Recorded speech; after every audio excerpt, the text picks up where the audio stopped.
It's a great joy to be together in this wonderful place here and to have the opportunity to talk about joy and finding joy in life and finding our orientation in life and living fully, living life to the full.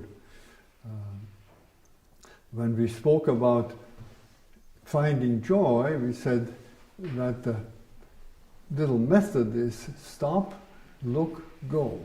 And then we saw on another level that one of the great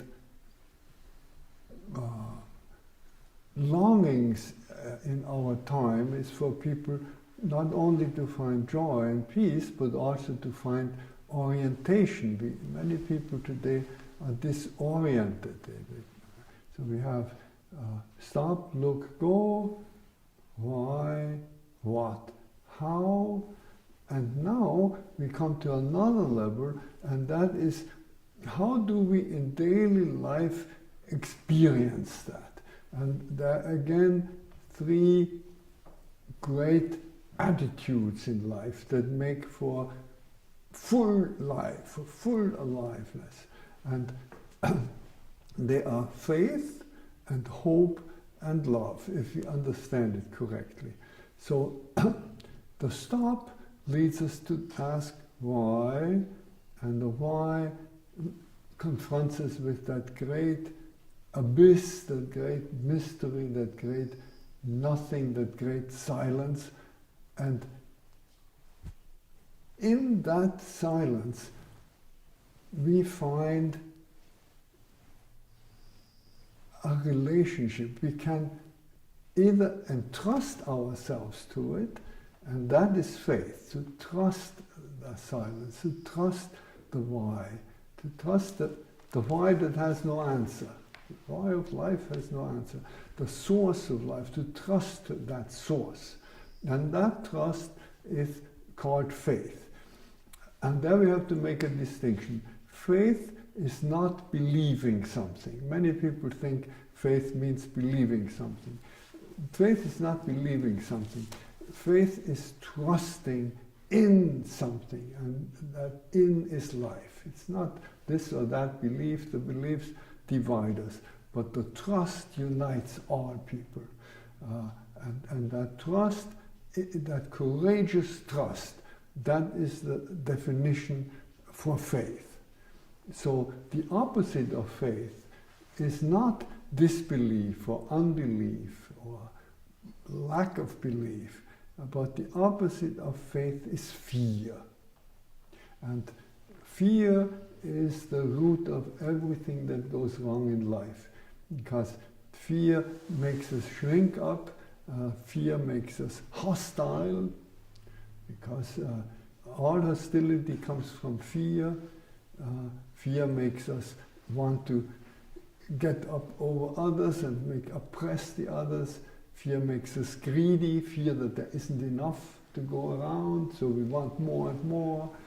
So fear is the root of all that goes wrong in life, and fear is the opposite of that trust with which we entrust us to the great silence that confronts us in life. And when we have this trust, we can, that is the stop part, we can look, and we can look at life with trust. And then we see that life is surprising. That is the one great quality that life has. If it is alive, it will be surprising. If it is not alive, it will not surprise us. Anything that is mechanical is not surprising. Life is surprising. If it's not surprising, it's not alive. And hope is the attitude by which we open ourselves to the surprise that life brings us. So just as we made a distinction between faith and beliefs, so we must make a distinction between hope and hopes. Hopes is very different from hope. our hopes are always something that we can imagine. But hope, that great basic attitude towards life, is openness for the unimaginable. So as long as we can imagine it, it's only a hope.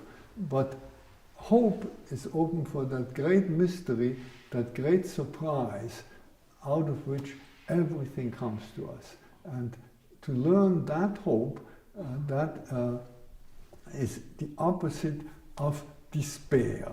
The opposite of hope is not hopelessness. Life always brings us hopeless situations, but in the midst of hopelessness, we can have hope, because hopelessness means simply that there are no hopes that we can imagine, but we can remain open to the unimaginable. And that is true hope. And hopelessness leads to hopelessness and despair lead to apathy and deadness, really, because everything that's not surprising is dead. And hope leads to life and aliveness and joy. There's a beautiful passage by Mary Oliver in a poem that she calls "When Death Comes." And she says, when death comes, I want to step through that door full of curiosity. That is hope. When death comes, I want to step through this door full of curiosity. And she says, when it is over, I want to say, all my life I was a bride married to amazement. I was a bridegroom taking the world into its arms. That is the attitude of hope. That is the attitude of this openness for surprise.